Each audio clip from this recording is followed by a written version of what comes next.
Welcome back to another episode of Justlivin Designs podcast. My name is Shannon, Justlivin Designs. This is episode number 47. It is August, 21st, about 10:30 in the morning. This will come out on Friday morning, like usual, so it's Thursday right now. Got in a dog walk this morning and some other stuff because it was a little bit cooler out today. We were really hot earlier. But yeah, this is my episode where I talk about my knitting and crocheting, because I still have crocheting going on, my general making. I am an independent knitwear designer, and sometimes it's my own designs that I'm knitting, or I'll showcase a new pattern release on this podcast. But for the most part, it's just about what I'm actually working on, and I can showcase other designers and or I can showcase bag makers and charm makers and yarn dyers and all those fun things. I love to support local, go to my LYS and all that type of stuff. Yes, so like I said, my name's Shannon. I come to you from Montana. We were really warm. The last couple of days, well, Tuesday, we were up in the hundreds, and then yesterday was upper 90s. Today's 85 for the high, so I'll take it. It's better. Could be even better. I am looking forward to fall. I love fall. It's my favorite season. Has been for a long time. Yeah, just want fall to happen. So I'll start with my finished objects, go to whips, acquisitions, reading, watching life stuff, and then some upcoming things that will be coming out, or that I have going on. All right, finished objects. This was cast on. Sorry if you can hear a dog barking. We've had some work outside going on, and people are constantly coming to the door or going into our backyard for things. Anyways, I had these cast on last time. This is my sock design trusty top-down socks. I have a DK weight version of this pattern as well, but this is the fingering weight version. It has like 9 sizes. It has a heel flap and gusset with a garter edge heel flap. And there is a video showing how I pick up the stitches in that garter edge. I will try to link it. I think it links up in that corner, to be honest, the little eye. I always try to remember to do that. Sometimes I'm better than others. And this pattern is my go-to probably for just, especially if I'm just doing a solid color, which is what I decided to do because this is very busy sock yarn. So this is yarn from Bubble Bee Acres Yarn and Farms, and it is Oogity Boogity. I'm not sure if I bought it last year or 2 years ago, but I've had it in my stash for a little while. And this is their courgette sock, which is a 75% superwash Corriedale wool and 25% nylon. It is a thicker yarn, and it's more rustic feeling, and it does felt a little bit with wear. And so I usually don't, I make these socks for myself because I'm not hard on socks. My daughter is a little more hard on socks, but she really liked this colorway. So she said for the most part, she'll just wear them at home and not in shoes. So hopefully they'll stand up a little bit better. But yeah, nice. Just a 2x2 or 2x1 rib is what I used on this, and then stockinette. So that's my first finished object. And then my next one is this pair. This is my design, came out maybe in the spring, early summer. This is in the park socks is what the pattern is. And when I designed that, originally I designed it with like a light speckle and tonal yarn in mind, but I knew that it would play well with like a self-striping, especially the skinnier stripe self-striping. So I wanted to make a pair like that, and I had that in my brain from the beginning. I just never got to it, so I decided to do that. This pattern is a top-down pattern written with a heel flap and gusset, but I decided to add, I'd still knit it top down, but I decided to add an afterthought, cut-in afterthought heel. If I think there is a tutorial on the channel, maybe I'll try to link that as well.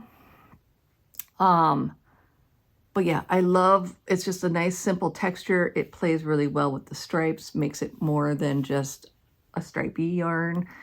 And there's like 3 rest rows, and then the 4th row is a texture row. So it's not too complicated to knit. So this is knit with Mustache Yarns in the colorway Over the Garden Wall. I've had this in stash for a long time. So this was considered my pull from the bags for August yarn. And then the mini, I think, was Coats & Co.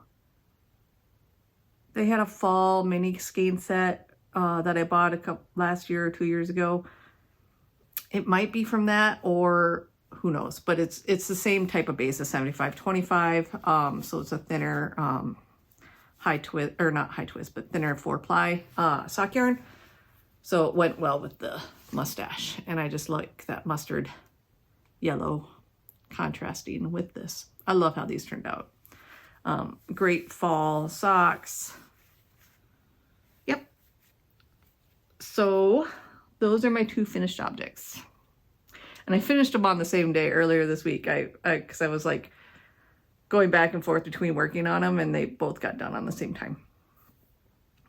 If you're following me on Instagram, I usually do a reel or at least a story, and then I try to save it in my highlights. So if you go to my actual Instagram bio page, it will have highlights and there's sock puppets, and I made a sock puppet video with that because I always do when I cut in heels. It's just fun. I've done it forever. I did it before I started making videos on it, as I will always turn it into a sock puppet, and then I started having more fun with the videos. So that's my finished objects. Whips. I have 3 that I'm going to talk about today. So after I finished both those pairs of socks, I decided to cast on another pair because I had to go to kids' doctor appointment. Both my kids needed to have, well, one just needed to have a checkup and the other one needed some vaccines. So they both are ready for the school year to start. So this is, I'm using my GHFSS socks pattern, which is Good Heel for Self-Stripping Yarn. It is a heel flap and gusset with a square heel turn. So the gusset is not as long, and so it doesn't screw up your stripes nearly as much. I am knitting this for a Christmas present for my nephew. And this is the Freckled Whimsied Nature's Palette July colorway. So this one just came into stash recently. It's an 8-stripe repeat, and it's called Baby Sea Turtle Season. But I thought it's lovely. So this is the full stripe. So this is the last stripe in the sequence, and then it'll start over with that green. And then the mini, it comes with the 20, well, I get it with the mini, so it's a 25-gram mini. So I'll use the mini for sure for the cuff and the heel, and I'm not sure about the toe yet. Sometimes I do the toe in the self-striping. But it's a 3x1 rib sock with a 1x1 cuff because it's going to be a gift sock, and that just works better for fitting people. And this is in my library card bag from Barley Pearls. I love this bag. I love the size of bag. This is their small. And I like the zip because it's one of the finer zippers, so it's really hard to catch yarn in those finer zippers. But yeah, good bag. All right, next I'm going to talk about one that you guys haven't seen for a little while because I haven't put a ton of work on it, but I picked it up again recently, is my mini skein scarf. So this one I am using the really 25-gram minis from, do I have a tag in here? Yes, it is from McMullen Fiber Co. And it's a 70 or 80-20 mini skein, and it's approximately 90 yards per 25 grams. So it's a thicker fingering weight yarn. And not sure if I'm going to write this up. It's very simple. But what I'm doing is I did about 10 grams or so per color. And then right now I think I'm on, what number? 21. I'm on the 21st color up here, this blue. And once I get to the halfway point length, I had planned out for 25. It might just be 24. We'll see. It might just be 23. I just don't want it to be too long, but I want it to be able to wrap nicely around a head, but still hang. So it might be almost there. I might just go to 22. We'll see. And then, because the middle color won't be repeated, whatever I end up on, and then I'll repeat down so both sides will look the same of the scarf.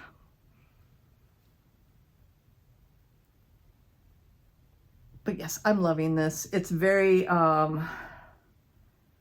colorful and bright and cheery, and it's just stocking it in the round. This is where you guys saw it last, was on that green. And since then I've added 1, 2, 3, 4, 5 full stripes, plus I'm on this final stripe. But yeah, and this is a charm from Charmed and Dangerous. It's my Poe charm. It's my favorite charm maker, so usually when you see a charm, it's from Charmed and Dangerous. And this is in an old French Supply bag, but they don't make bags anymore. It's a nice big one. So yeah, there is my scarf. Hopefully I will get that done this fall, and it can either be a gift at Christmas time or I'll wear it. Who knows? And then my last project is the crochet log cabin square blanket from Little Woolly Makes. It's a free pattern on Ravelry. I talked about it in more detail last time.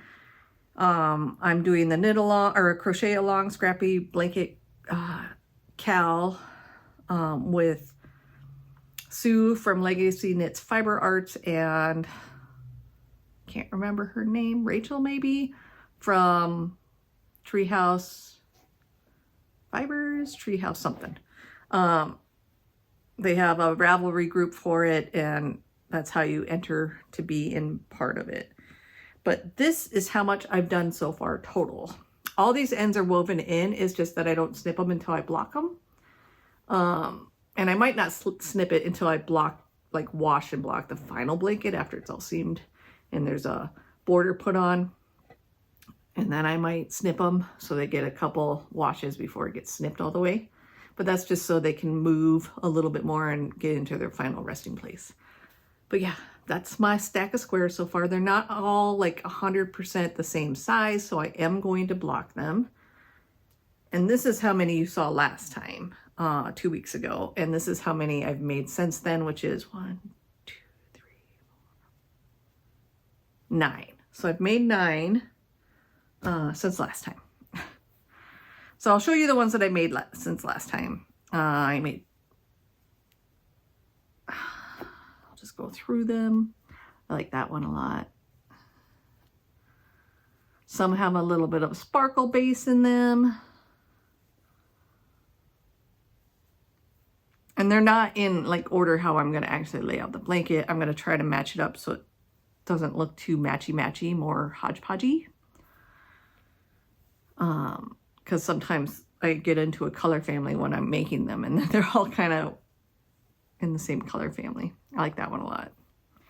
And then this is the one I just made yesterday. So yeah, that's how many I have made.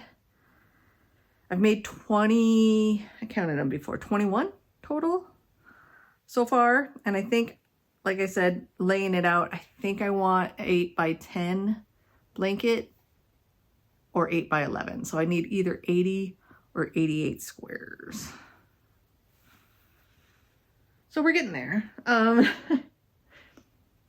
yeah, So that's my whips that I'm showing right now. There's other blankets that I've been working on a little bit, like my smaller squared cozy memory blanket. I've put a few squares on, but I don't want to show it until I've put more on. So it's like maybe show them every other episode. And then like my bigger cozy memory blanket, I've been putting some squares on that.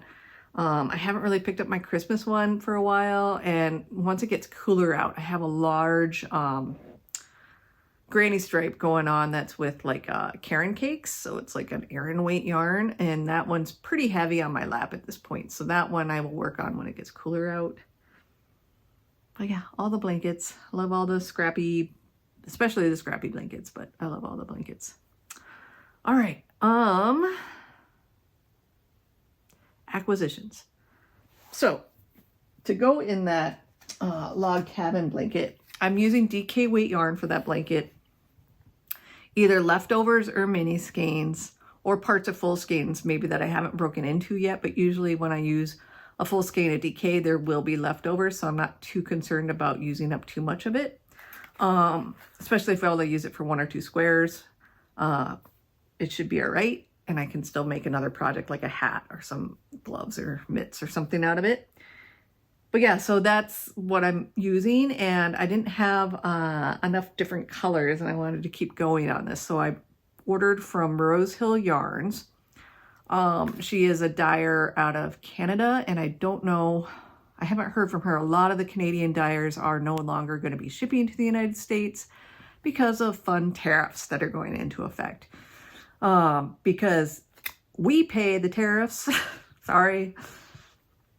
We pay the tariffs. And so, and especially those small businesses, they're going to get, I hope they don't lose their businesses, because that's what's going to kill them. Because they even took, like, before there was no duties on things costing less than $800, which was most people's yarn purchases from other countries. They took that away. That hurts the smaller businesses, because that's generally the type of products they're selling. They're not selling things that are super expensive, especially like the indie makers and other stuff like that. It's just going to hurt them. The United States is a big purchaser of many things, especially knitting things, from other countries. And I hope these shameful practices go away, but I also hope that they can weather the storm on this one with lack of people buying their products. Some of them are still going to offer for people to buy it, and then they just have to pay the extra price increase. Like, again, we pay tariffs. Some people are just not going to ship it all to the United States, which is a bummer. But anyways, Rose Hill Yarns, I bought 3 of her mini skein packs. She does sell DKWay minis. She does like monthly clubs where she takes a colorway, and then she'll release a sock set, and then she'll like break it down into a 5 skein tonal set and a 5 skein mini or variegated set. So I bought variegated sets, and then she has some other ones too that are just kind of fun. So I bought these. They're already wound up. I will put a picture over here, or maybe a couple pictures where I am showing the skeins with the colors. But I bought Vintage Punch Bug, which was more of greens and yellows. I brought June's Club, which was Wasting Time. And this one had more like blues and then like some darker reds and greens. And then July's was Moonbeam Ice Cream, which then I have the song in my head. And that one had more bright, crazy colors with it. But yeah, so I bought 3 of those. So I had 300 grams come in of mini skeins, but they're already starting to be used. Like, I know for sure this color was in one of them. I can't remember which one, which mini pack it was. Like I said, I'll have a picture so you guys can see. And then I also picked up, I haven't tried blocking them yet, but I picked up a blocking board for crochet squares. I know they probably sell them. I didn't even think to look on Etsy. I had to pick up something else from Amazon. I don't really like to shop from Amazon. I will link this one down below, but I bet Etsy has a lot of them too. And this one came with a stand, so you can kind of It's tight fitting, so you can stand it up and have it blocking standing up, or you can have it blocking flat if you have the space for it. It's quite tight. And then it also came with these pegs, and so you could put multiple blocks stacked on top of each other. They just might take longer to dry, and if you're not worried about waiting for that to happen, then that's a good way to do it. I'm not sure exactly how big my blocks are going to need, because I'm going to try to like pull out some of the bigger ones and then put them in here. I'm just going to kind of show you guys what it will look like once you block. Let's see.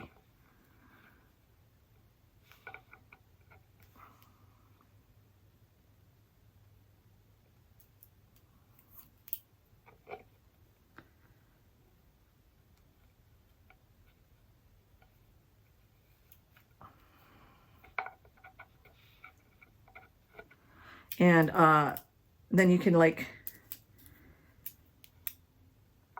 have it be as big as you want. Every square should be the same at that point. Like I said, some of my squares are a little bit bigger than others, so I want to block them to make sure that they will work out all right. The designer of this square says you don't really need to because they lay nice and flat, but I'm using a multitude of different DK weight yarns. Some of them are a little thicker, some of them are a little thinner, but this is kind of how you do it. So it's on there. And then, like I said, you can, some people will use like spacers. I've heard of people like cutting up plastic straws and putting little spacers, but then you'd get a sag, I would think. So I think I'd rather have them like flat. So that's my plan. And this blocking thing has a circle for if you do like a circle or a hexagon type pattern, you can block out those as well. Oh, got my hair. But yeah, so that's kind of how you use that. And like I said, I might be able to get at least 2 piles. I'm not sure if I will have enough space to do 4 blocks around. But if I just start blocking the pile I already have going and getting them started, I could let them sit there for days and let them dry. And we're so dry here in Montana that things really don't take that long to dry. And I have a spin dryer, so I generally, when I'm blocking things, I spin it out in the spin dryer. So I could probably block all these that I have done already into one big pile. And right now, all my little pegs are on a little rubber band. I'll put that away later. But yeah, so hopefully that should work just fine for blocking them out. And once I get the pegs in there, I'll just kind of leave them there so I know what dimension I'm blocking all my squares at as they come. So those are my 2 acquisitions. Like I said, I'll try to link that Amazon page, but I bet there's a bunch on Etsy if you want to support like smaller makers. I mean, Amazon does have smaller makers too, but you're supporting Amazon. Anyways, all right. So reading, watching, life stuff. So that's all the yarny things, except for at the very end, I do have some upcoming events coming. So I wanted to talk to you guys about that. So if you want to stick around to the very end, there'll be upcoming stuff. Reading, I finished Wool, which is the first book in the Silo series by Hugh, Howey. I know that is a TV show now on Apple TV, which we do not have Apple TV subscription. So I haven't watched that series at all. Don't know how it is, but the book was really good. I really enjoyed the book. I am on current, and then once I finished that, I started reading the second book in the series, which is called Shift. The first book has at least so far, I'm only like, I don't even know how many chapters I'm in. I'm about 50, 60 pages into the second book out of 500 something. And it doesn't pick up from where the first book left off. It kind of does more backstory, and then, so it's like kind of hopping to backstory on how things started, and then another kind of story about a different location within the series. So it's interesting. but I'm enjoying that, and I'm enjoying the series so far. And then I started listening to on my Libby app, Spark of the Everflame by Penn. I can't remember the name of the series, but it's the first book in the series. I'm enjoying that. It is not fairies, but there's magical beings that are kind of overlords over the humans, and there's an interaction between humans and the magic people and all that type of stuff. So if you like fantasy type novels, that's what it is. So far, it's not like overly romantic-y. There is romance within it, but it's not like super, at least so far, it's not super like in your face details, blah, blah, blah, blah, blah. It's just people have romances type thing. And then that's what I'm reading right now. Watching, we've watched the first 4 episodes of Wednesday as a family. I don't like this season nearly as much as the first season, but we'll see how it goes. I'm not enjoying it nearly as much, which is a bummer because I really enjoyed the first season. My daughter and I are still watching Bosch. We finished season 2. And we have not started season 3 yet. We don't have a lot of time, the 2 of us, to sit and watch stuff together. And that's a series we're watching together. And she doesn't want me to not watch it without her. And school's going to start before too long. So we'll see how long it takes us to get through that series. I started watching Sullivan's Crossing by myself. It is a CTV series. It reminds me of a Hallmark movie with more drama, I guess, but it has that feel to it. There's 2 actors that were on the Gilmore Girls. Luke plays Sully on it, and then the guy that played Tristan plays Cal. So there's like 2 people that if you watch Gilmore Girls, you'll be like, oh, I recognize them. And when I first saw Cal, I was like, I recognize him, and I couldn't figure it out. I had to look it up. I don't know if you guys are like that. If you recognize an actor, you have to figure out what else they were in, where you recognize them from. I always do that. And then I watched Fast Times at Ridgemont High with my husband. He had never seen that movie. I probably hadn't seen it since college or high school. It is, an 80s flick, early 80s flick. Very sexual and stuff, but in an interesting story, and it kind of like goes fast. It's like only a hour and a half long movie, and they kind of do a whole year almost in an hour and a half. So it's kind of interesting how they just kind of take little nuggets out of it for the story. But it doesn't feel like you missed a lot either within it. But yeah, so that's what we've been watching. Life stuff. So after the last episode, the fair, Montana Fair came to town, and we usually go every year to the fair because my husband and my kids like rides. I don't do rides. I only do one, which is the Ferris wheel at the end of the night. And my daughter wanted to go with some friends, but she was working and they were going to be there before her, so she needed a ride there because she was planning on coming home after she would be able to drive. So we decided just to go 2, and that way we could pay for her to, because the fair is sickeningly expensive nowadays. It's crazy, crazy how much it costs for ride tickets or bands, and even to get into the fair is just crazy. But yeah, so we went on Tuesday because that was the day she was meeting with friends, and it ended up having a big storm roll in with crazy lightning, close storm that we were driving through on the way home with like oodles of rain, like just to the point where our wipers couldn't keep up. But luckily we were my son and husband did like, I don't know, 7, 8, 9 rides. I don't remember how many they did. And then my son was kind of like, I'm done. And so we got done early enough that the barns were still open so we could go in and look at animals, which usually we don't get to do. And I did get on the Ferris wheel before the storm came. So, yeah, it was a good night. Then the next night we had my husband and I had our 20th wedding anniversary. And so originally we had planned of maybe going on a trip. It never got scheduled, like just the two of us. And then his parents passed away and stuff. And so like the summer just kind of went plop after that. So we at least went out to dinner, to a nice dinner, the two of us. And yeah, so that was a good night. And then when we came home, I think we watched, we might have watched Clerks when we came home. I forgot about that. I didn't write down Clerks, but we watched Clerks. Hadn't seen that like for a long time either, so that was fun.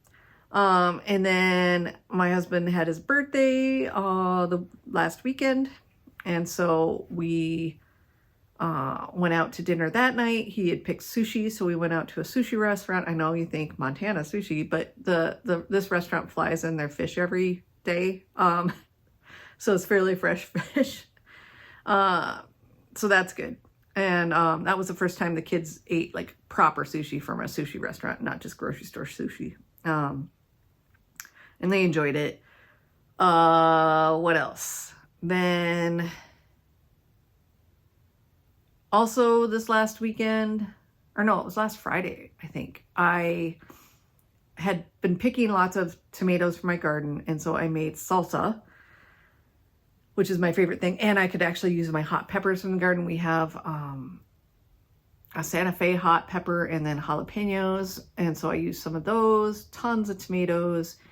And then I just had to buy onions, cilantro, and I bought some poblanos and peppers to go with it for a little bit more of a pepper flavor that's not as spicy.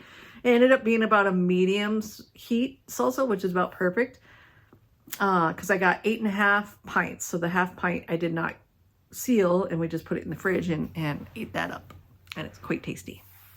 I have a lot more tomatoes going out there, so I need to probably pick more and do more canning this weekend. And then I'll either make more salsa, because we usually go through, we have 1 jar left from last year's salsa batches, so that's good. I usually do at least 2 batches of salsa. And if I have more tomatoes, then I can tomatoes for sauces and other things like that during the year, so I don't have to buy canned tomatoes. And then our cucumbers have been going crazy, so I made a batch of refrigerated pickles, and I think I got 2 quarts out of it essentially, but I put them into 1 quart jar and 2 pints. And we should be able to crack into those tomorrow, I think, hopefully.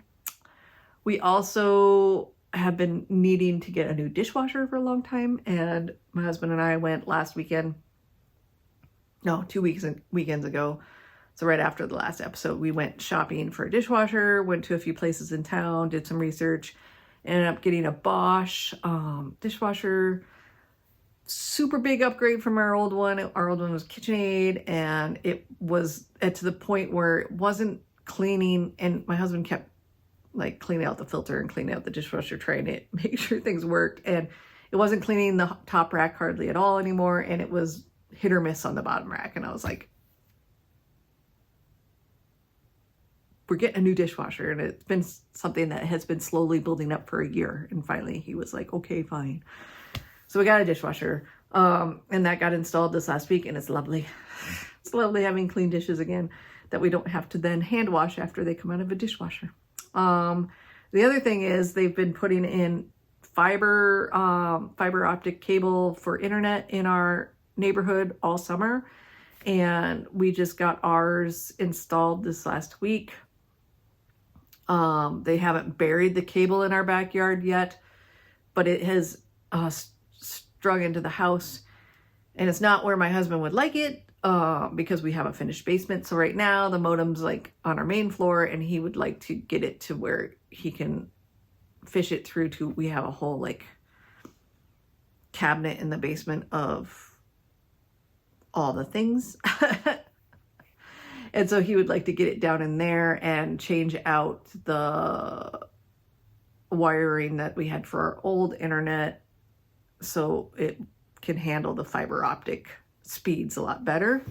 So he's going to do that when he gets it through the basement. Who knows when that's going to happen, but So our speeds haven't really changed yet, but they will with that. And then I think that's all the life stuff. A lot of life stuff. Like I said, we've actually kind of been busy. My daughter has been working, enjoying that. And we have, just another week and a half left, just over 2 weeks left before school starts, because I think they start Wednesday after Labor Day. School technically starts the Tuesday after Labor Day, but that's for like 6th graders, freshmen, or incoming students. And since neither one of my kids fall into that category, they will start on Wednesday. I think my daughter's going in the first day just because of drama club, trying to recruit some of the freshmen. But yeah. And then, upcoming, I currently have a sock out to test knitters. It's going to be like a Halloween type sock. I hope to release it. Probably won't come out by the next episode, but maybe the one after that. Hope to release it in September. And then I am teaching a couple of classes at my local yarn shop, the Yarn Bar. Right now, the one on the schedule is for the Harlow worsted hat by Andrea Mowry. It's a brioche hat, 2-color brioche. It's one of the simpler ways to learn 2-color brioche in my mind, is doing it in the round. I've taught this hat many times at the Yarn Bar, and I think there's only 2, when I looked this morning, there was only 2 spots available left. So if you're local or local-ish and want to come to learn some 2-color brioche, I will be teaching that on September 20th and 27th at the Yarn Bar in Billings, Montana from 1 to 3 p.m. So it's a Saturday afternoon. So even people that are kind of from further away, since we're like there's not a ton of yarn shops in Montana, and Montana is large. A lot of times we'll get people that come in from like Miles City or even from down in closer to Wyoming and stuff for classes. Just because they don't have local yarn shops around them. So yeah, if you're local-ish and would like to snag a spot, there, like I said, I think there's only 2 spots left. When I looked this morning, there was only 2 available. So yeah, and then I'll be teaching another brioche class, I think in October, for our more difficult. And when that gets put on the schedule, I will release it on the my podcast here too. But yeah, so that's my upcoming things. And I think that is just about everything. It's been not a very great summer. I think my daughter works this weekend, but I don't think she works Sunday. So I'm hoping we can get up to the mountains to either hike or kayak. I would like to either go for a hike or go to the high lakes and kayak. We'll see what people are more willing to do. But yeah, I just need to get back out and up and before we get into school where we don't have as much time. Okay, well, I hope you guys had a good 2 weeks. I will be back in 2 weeks and kids will be back at school by then. So my summer is ending. Hopefully that means fall weather is coming. But I am enjoying my garden, so gotta take both, right? All right. Well, you guys have a good next 2 weeks. I'll see you then. Bye.